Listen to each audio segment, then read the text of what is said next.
کفر دو قسم کا ہے. ایک وہ کفر بواہ، حقیقی کھلا کفر، جس سے انسان ملت سے خارج ہو جاتا ہے، مسلمان باقی نہیں رہتا. اور بعض دفعہ یہ لفظ کفر کا بعض گناہوں پر بھی بولا گیا ہے، اور جب یہ گناہوں پر بولا جائے تو اس سے مراد کفر دون کفر ہے، یعنی وہ عمل کرنے والا بندہ ملت سے خارج نہیں ہوگا، اسلام سے محروم نہیں ہوگا، اسے پروٹوکول مسلمانوں والا ہی ملے گا، اس کا جنازہ پڑھا جائے گا، اس کے لیے مغفرت کی دعا ہوگی. ہاں، اس نے ایسے اعمال کیے ہیں جن اعمال پہ لفظ کفر بولا گیا ہے، اور اس سے مراد وہ گناہ ہیں، وہ بڑے گناہ ہیں. تو جب یہ لفظ آئے تو اس سے ہمیشہ مراد ملت سے خارج ہونے والا کفر نہیں بلکہ ناشکری ہے. آئیے رسول اللہ صلی اللہ علیہ وسلم کی چند احادیث سنتے ہیں. صحیح مسلم میں حدیث نمبر 67 ابو ہریرہ رضی اللہ عنہ وارضاہ بیان کرتے ہیں کہ رسول اللہ صلی اللہ علیہ وسلم نے فرمایا اثنتان فی الناس ہما بہم کفر. دو چیزیں لوگوں میں ایسی ہیں جو ان کے حق میں کفر ہیں. الطعن فی النسب، کسی کے نسب میں طعن کرنا، اور یہ بیماری عام ہے، الا من رحم ربی.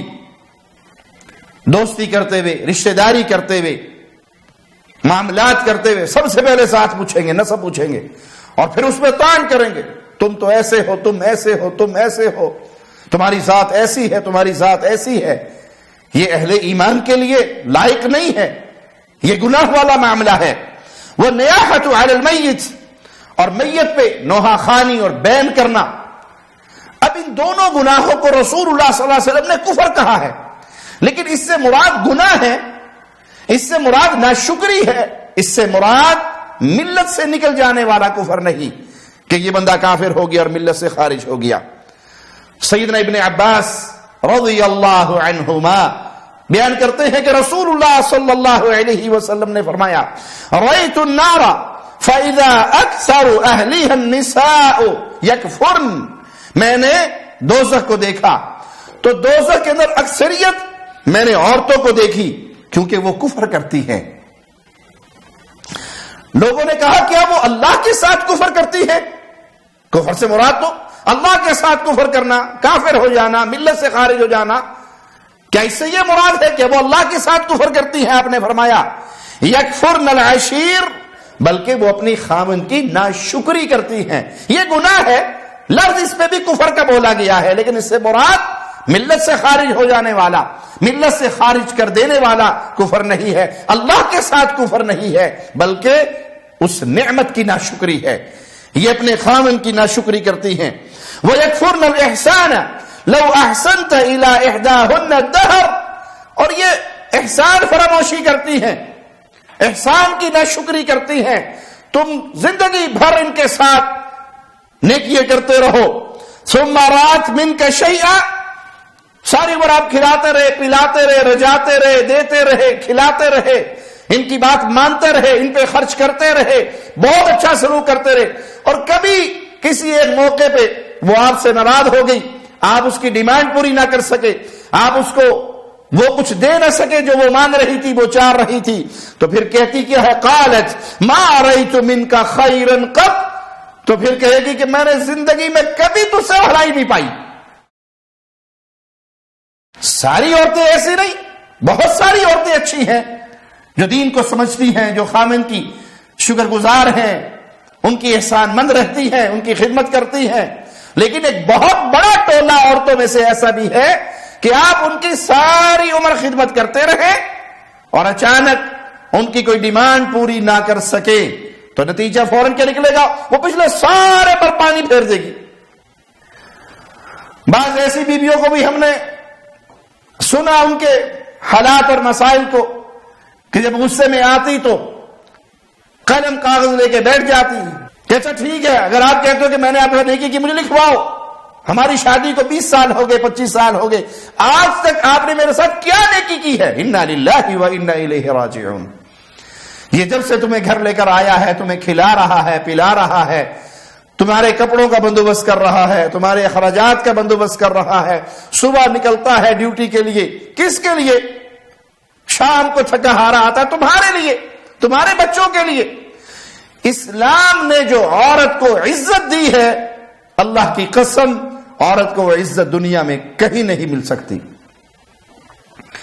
میں کئی دفعہ یورپ کے کئی ممالک میں گیا اور وہاں کے حالات دیکھے اور وہاں کی عورتوں کے حالات سنے. مسلمان عورت اپنے گھر کی شہزادی ہے، اسے اپنے گھر سے نکلنا نہیں پڑتا، اس کا خاوند اس کی ساری ضروریات پوری کرتا ہے. اس کے ذمہ ہے کہ اپنے گھر بیٹھو، اپنے بچوں کی تربیت کرو. یورپ کی عورت کا یہ معاملہ نہیں ہے. مغربی معاشرے کی طرف جدھر آپ دیکھ رہے ہیں رالے ٹپکا رہے ہیں، آنسو بہا رہی ہیں، وہاں عورت ایک ٹیشو پیپر ہے جسے استعمال کیا جائے گا اور پھینک دیا جائے گا. وہاں آپ صرف ایک نام سے پہچانی جائیں گی، گرل فرینڈ، بس، اس کے بعد کچھ نہیں ہے. عمر کے ایک حصے تک اس نام سے آپ کو استعمال کیا جائے گا اور پھر اولڈ ہاؤس میں دھکا دے دیا جائے گا. وہاں کوئی دادی نہیں ہوتی، وہاں کوئی نانی نہیں ہوتی، وہاں کوئی خالہ نہیں ہوتی. تو اس لیے اللہ کے لیے اسلام کی دی ہوئی عزت کو پہچانیے، اپنے خامدوں کا شکر ادا کیجئے تاکہ آپ کثرت سے جنت میں جائیں.